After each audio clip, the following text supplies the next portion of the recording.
Hola, mi nombre es Ramírez Villalobos Jesús Yair. Hoy les voy a explicar qué es el ensayo de torsión. Bueno, para empezar hay que entender, vamos a empezar con los aspectos teóricos que nos envuelven a este ensayo de torsión. La torsión se refiere a la carga de un bremio que se tiene a hacerlo girar o torcerlo, semejante a la carga que se llama par de torsión o movimiento torsional. Realmente lo que vamos a hacer va a ser sostener una parte y empezarle a dar vueltas. Cuando se aplica una torsión a un miembro se desarrolla un esfuerzo cortante. Como va a tener este desarrollo de torsión, de este giro, los esfuerzos cortantes que van a estar involucrados, que están los horizontales y los verticales, van a afectar a la pieza. El resultado se tiene los ángulos de torsión del miembro de la pieza al respecto y toda esta parte. Esto es lo importante de entender qué es la torsión. La torsión es hacer giro girar. Muchas veces esto se confunde con lo que es el ensayo de fatiga porque parece que son las piezas máquinas.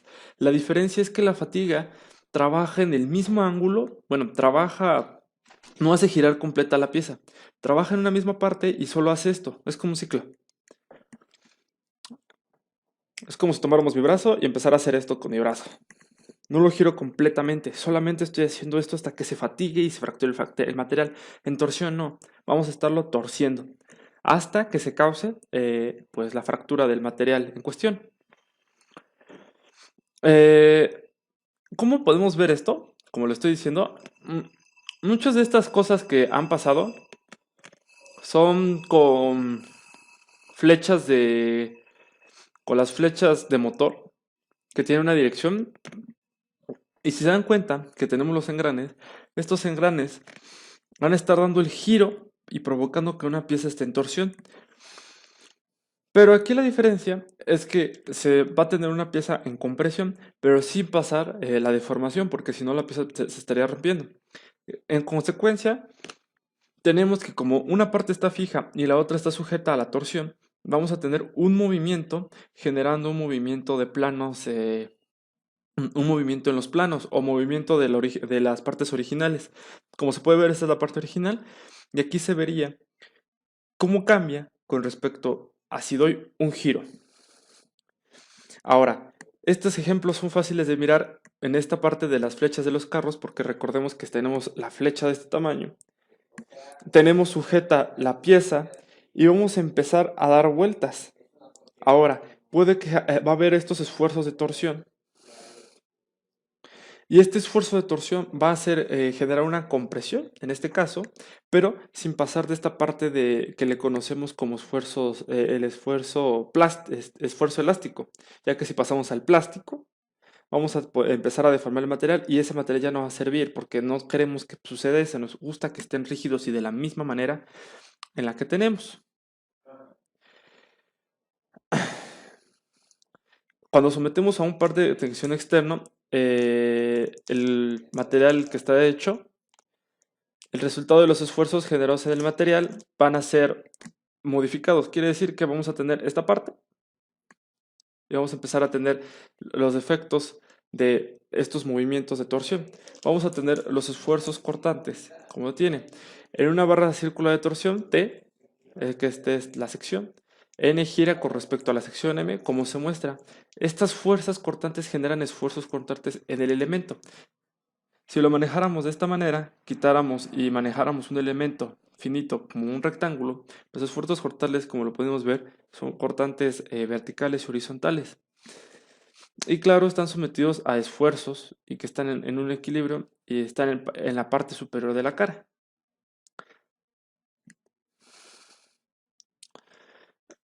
Ya como estamos aquí, el esfuerzo es directamente proporcional a la deformación.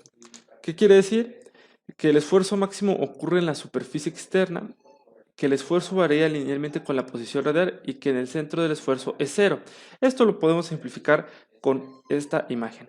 Se nos dice que entonces la torsión en el centro, el esfuerzo, es cero. Cuando vamos avanzando con respecto al radio, el esfuerzo va incrementando. Quiere decir que cuando llegamos a la máxima, al radio, a la parte final, ahí es donde está el máximo esfuerzo de torsión, que es un esfuerzo, lo llaman cortante. Si se dan cuenta, aquí está, vamos a ir creciendo. Es todo esto de dependencia del radio. Aquí vamos a hacer un cambio de variable. Vamos a llamar C al radio completo. C al radio completo. Esto nos va a ayudar más adelante para determinar las ecuaciones que nos van a permitir hacer los cálculos de algún ejercicio. Ahora, ya estamos aquí. Tenemos las ecuaciones. Como tal, es todo un procedimiento para encontrar el fundamento de esta ecuación diferencial, pero la tenemos aquí y es el resultado final que tenemos después de aplicar todo lo que ya se sabe. ¿Qué tenemos? Bueno, T es el par de torsión interno resultante que actúa sobre la sección transversal. J es el momento polar de inercia del área de la sección transversal. C es el radio exterior de la flecha y tau es el esfuerzo máximo en la flecha, lo cual ocurre en la superficie exterior. Ahora, nuestra primera fórmula que podemos tener y que nos va a servir es la del esfuerzo máximo que tenemos y va a ser con el par de torsión, el radio exterior y el momento de la inercia. Ahora, si no tenemos o queremos saber, porque como tal esto depende solamente del radio, vamos a utilizar esta que nos va a ayudar para el par interno resultante de torsión.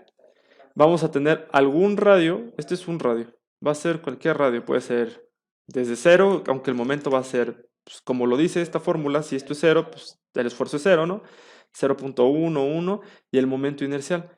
Este momento polar de inercia se reduce con esta ecuación, que se puede ver que es como la ρ, o sea, el diámetro, y el área. Ha sido todo el cambio de variable, pues tenemos que nuestro momento de inercia es igual a esto. Acuérdense que EC lo cambiamos por R al cuadrado.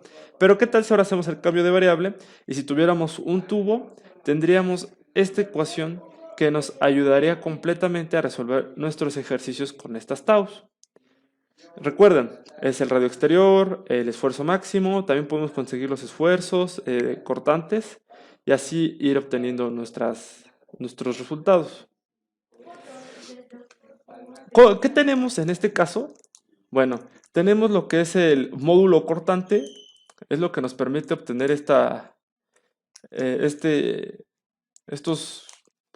pues estas cosas, estos modelos nos permiten obtener el modelo cortante del espécimen, donde T es la torque, esta T que estábamos viendo aquí, que es el par de torsión, de la flecha, el equilibrio. Esta T es la torque que va a ser ejercida. Esta va a ser la longitud, el momento polar y el ángulo que también va a tener. Con esto podemos obtener, pues, nuestro módulo cortante, que sería esto. Si se dan cuenta, tendríamos, pues, este módulo. Este módulo se le llama modelo de rigidez en cortante. Es similar al módulo de Young. Es el módulo que se tiene por los esfuerzos cortantes y nos habla de la forma elástica que tiene el material por estar trabajando. Una parte que se me estaba pasando es la deformación al corte. Si se dan cuenta, esta deformación al corte para obtener esto, si aquí tenemos los esfuerzos que estamos teniendo, tenemos el esfuerzo cortante, es necesario saber de gamma. Gamma está dirigida con R, el radio, la longitud y el ángulo que también está tomando. Es de notaciones, pero es el mismo ángulo que se está tomando o que está cambiando. De hecho, esta pertenece para acá. Aquí nos estaría diciendo el ángulo que se está tomando por los giros que se está dando. Es lo que nos está ayudando y lo que se tiene que meter para obtener esta primera parte. Ahora, ¿qué es lo que tenemos? Bueno, la maquinaria como tal, pues no es una máquina en la cual se va a tener una probeta. La probeta va a estar sujeta, o sea, aquí está esta parte, ahí está va a estar sujeta, se va a atascar como tal y se le va a empezar a meter un esfuerzo en el cual va a hacer que hacemos girar la probeta, o sea, se va a hacer que tuerza. Vamos a hacer torcer un metal, se necesita mucha pues energía, ¿no? Al igual que se necesita mucho estas partes de que se miden en kilogramos y kilopondios. Tenemos la parte que se llaman las copas, aquí está nuestra probotita, el tacómetro, la otra parte de las copas, el medidor de torque y la perilla de selección de unidades. Una cosa importante, hay muchas máquinas como estas. Una cosa importante de entender es que le vamos a meter revoluciones. Como vamos a estar haciendo giros, vamos a estar haciendo que dé revoluciones. Con las revoluciones que esté dando, nos vamos a dar cuenta la torque que se está metiendo al material para que se pueda fracturar. Aquí hay otra máquina, esta se ve más moderna, pero si se dan cuenta en esencia es lo mismo. Está sujeta de un lado, aquí tenemos los botones, la agarradera, todo para que la probeta se quede bien ajustada y quede, ¿no? Tenemos aquí otra imagen, miren cómo está la muestra. Aquí está nuestra muestra, aquí va a entrar, aquí estará atorada, va a tener un extremo que gira, un extremo fijo. Este es a calor, si se dan cuenta. Si se dan cuenta, este es a calor.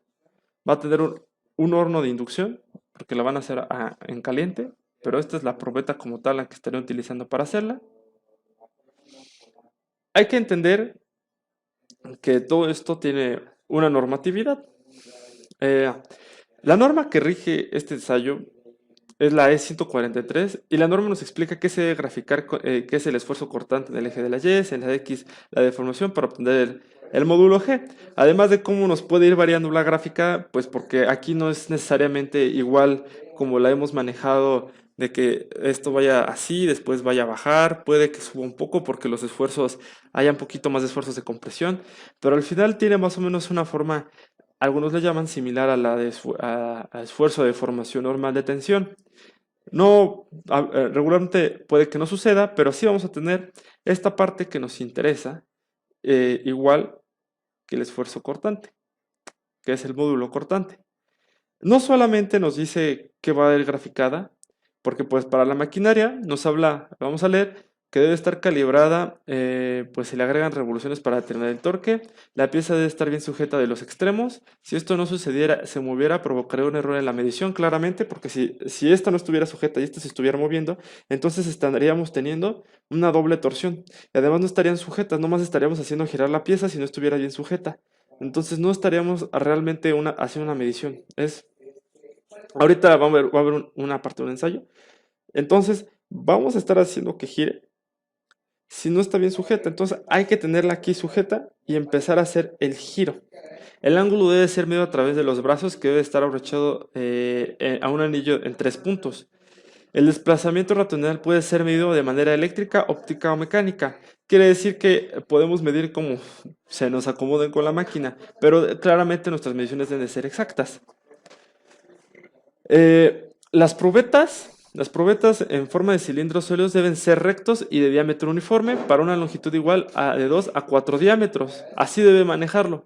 En el caso de tubos, la muestra debe ser recta de diámetro y espesor de pared uniformes para una longitud igual a la longitud del calibre, por lo menos de 4 diámetros exteriores. Estas son las normas que tenemos. Nos van a especificar realmente cómo van a estar yendo las probetas. La longitud del calibre debe ser de al menos 4 diámetros. La longitud de la muestra debe ser suficiente para una libre longitud entre agarres igual a la longitud del calibre de 2 a 4 diámetros, a menos de que se indique lo contrario en la especificación del producto.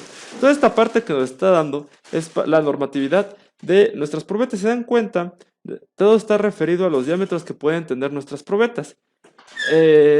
La relación entre la longitud libre y el diámetro no debe ser tan grande que la torsión helicoidal del eje de la muestra tiene lugar antes que se complete la determinación. Las leo porque pues, es lo que dice realmente la norma. Y aquí tenemos más o menos cómo se vería. Estos lo manejan pues rectangulares, aunque los ojos deben de ser circulares. Tenemos las longitudes y se van a empezar a mover. Ya hablamos un poco de qué sucede en el ensayo de torsión. ¿Por qué es que cambia?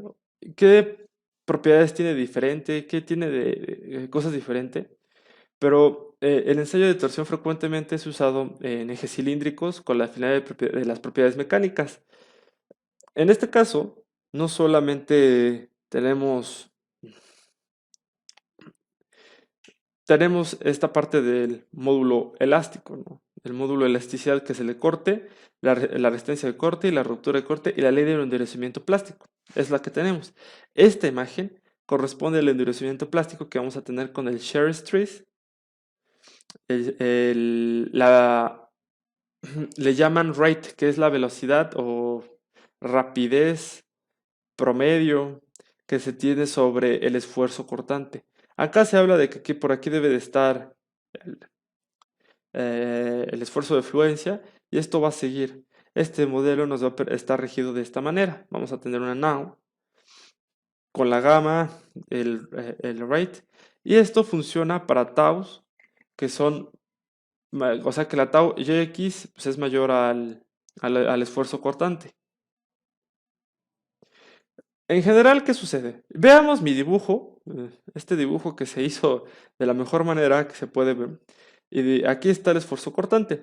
Algunos lo dibujan de esta manera, pero es una representación para más o menos entender qué puede estar sucediendo. No necesariamente tiene que tener esta parte plástica, lo que pues sea por tensión, pero lo dibujan así, o se dibuja así para dar una representación. Al principio vamos a tener la elasticidad, ya muy común, en donde el material va a ser pues normal, o sea, no le va a pasar nada, puede ser tener una deformación, se puede estirar un poco sin llegar a deformarse, o sea, tener otra forma y ya no poder regresar a su forma original. Después empezamos a aumentar. Se empieza a aumentar de tal manera que aquí tenemos el esfuerzo cortante. Digo, se aumenta de tal manera que se tiene los esfuerzos cortantes y empiezan a aumentar las dislocaciones. Ya se ha hablado en el ensayo de tensión que las dislocaciones empiezan a acumular de tal manera que empieza a generar que dentro de la pieza esté tensionada, empieza a tener muchas tensiones guardadas, muchos esfuerzos dentro de sí misma y eso haga que aumenten sus propiedades mecánicas, que en este caso es esta, hasta llegar a un punto máximo. Y en ese punto máximo nos va a empezar a hablar de este fenómeno que puede tener. Si se rompiera normal, podría sufrir efectos de que se estire y tendríamos efectos como la extricción que existe en la tensión. También aquí puede haber efectos de compresión y puede que se eleve un poquito en vez de que se esté cayendo la curva. Se pueden fracturar por los esfuerzos cortantes, pero como tal va a tener efectos similares como los que se tenían en los esfuerzos, como en los ensayos de tensión y compresión. Vamos a tener estas partes de que se pueden empezar a deformar la parte del centro porque los esfuerzos están permitiendo que ahí se esté acumulando y veamos un fenómeno que nos pueda decir, hey, aquí está sucediendo esta parte, como las que suceden en tensión o compresión, que es la extricción o el embarrilamiento, donde al acumularse esta parte de las dislocaciones, empieza a disminuir porque ya no puede resguardar más las dislocaciones. Entonces, ¿cómo sabemos cuando empieza a tener una falla el material? ¿O cómo sabemos si va a fallar el material si tenemos los esfuerzos se manejan al equilibrio? O sea, quiere decir que todos los esfuerzos están equilibrados. Bueno, eso es la consideración teórica para manejar nuestros modelos y que puedan ser factibles, ¿no? Pero en este caso no. En este caso va a fallar en donde el esfuerzo ceda más fácil. O sea, ese esfuerzo va a hacer que haga que fracture nuestra pieza. ¿Qué sucede? Por ejemplo, este es un esfuerzo cortante en vertical. El esfuerzo cortante en vertical nos va a hacer que la pieza nos va a indicar que la pieza sea dúctil. Esto en cilindros, ¿eh? Esto es un cilindro, esto va a ser dúctil. Aquí pues va a tener su fractura dúctil, imaginemos que la es, medio rugosita así. Y esto va a ser fractura y se va a ver así. Ahora, ¿cómo vamos a saber que otro tipo de falla es por el esfuerzo de tracción para que sea frágil? Cuando sucede por esfuerzo de tracción en frágil, tenemos esta parte en donde los esfuerzos de tracción van a estar sujetos y van a ceder primero para afectar a nuestra pieza, generando que tengamos una pieza que se rompa a 45 grados. ¿Cómo sería en el caso de piezas frágiles? Recuerden que todo esto es en piezas, pues bueno, policristalinas, estos son sus efectos. Sucedería que sería frágil, se rompería por un esfuerzo de tracción. En el caso de un esfuerzo de compresión, sucedería un esfuerzo donde se rompería de manera dúctil. Quiere decir que el material sufriría un bucleo.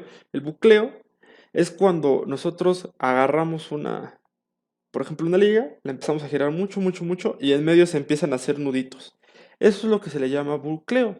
Entonces es lo que pasaría si el esfuerzo de compresión fuera el que se estaría cediendo. Ahora, en un esfuerzo cortante horizontal, así, horizontal, lo que tendríamos es que como rompería o fracturaría, se haría fallar a materiales anisotrópicos de esta manera. ¿Por qué? Bueno, la madera está compuesta por una lámina, una sobre otra, y recordemos que esa lámina, que está puesta una sobre la otra, ¿sí? De esta manera, no tiene una estructura cristalina definida, es un polímero con estructura química y estructuras poliméricas, pero no cristales definidos. Entonces hace que sus propiedades mecánicas no sean iguales. Quiere decir que de manera vertical es una y de manera horizontal es otra. Si lo vemos de esta manera, las placas están acomodadas como de una manera horizontal, haciendo que cuando haya una torsión, el esfuerzo horizontal afecte y rompa de manera horizontal o haga fallar alguna de estas placas.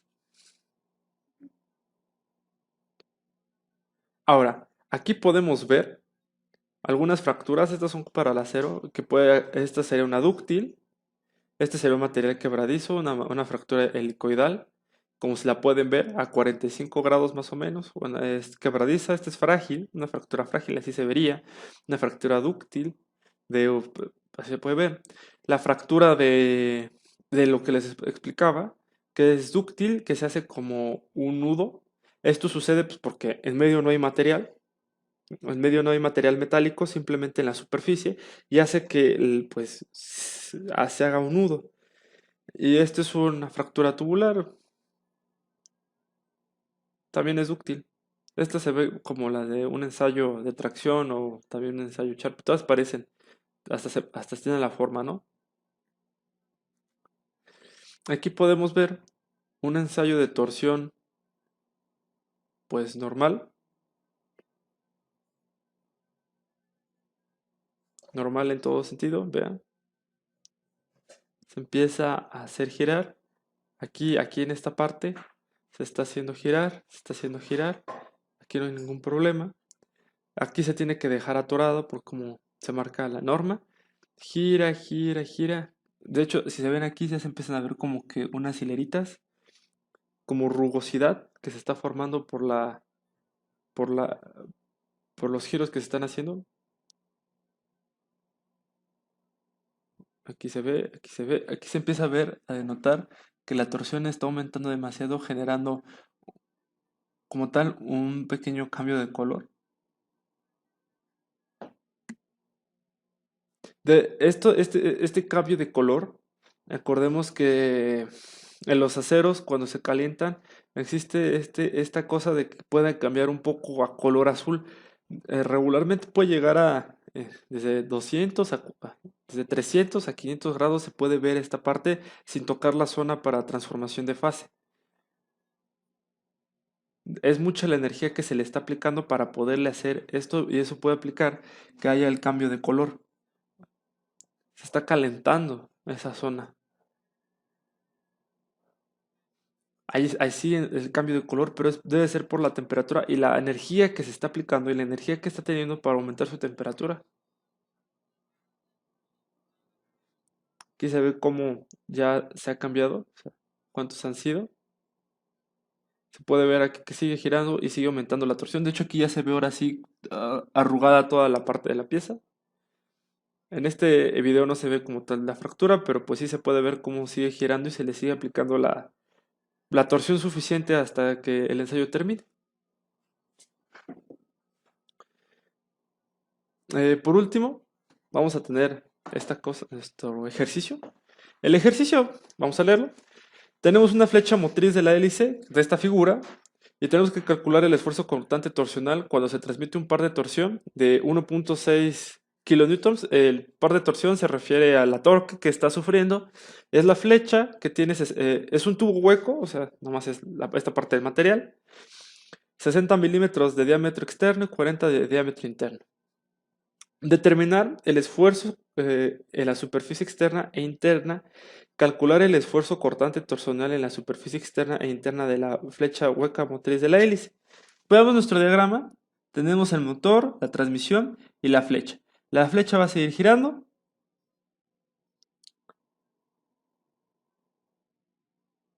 Y aquí la tenemos, ¿no? Aquí tenemos nuestra flecha, va a girar.